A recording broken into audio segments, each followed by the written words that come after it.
Around 2,000 pesos per month ang natipid ko dahil sa tumbler na to.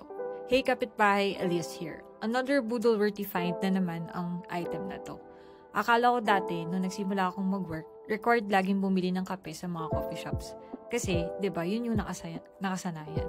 Simula nung nagdala ako ng tumbler, nakatipid ako ng around 2,000 pesos sa isang buwan.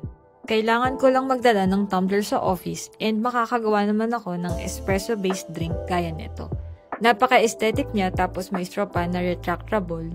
Tumatagal ng around 6 to 8 hours yung ice dito kaya sure ako na di water down agad yung coffee ko. Kung hot naman yung drink, around 4 to 6 hours din yung tinatagal. Easy to clean siya and may straw and tea filter na rin na included. May iba pang aesthetic na colors like coffee, cream, and meron ding stainless na variant.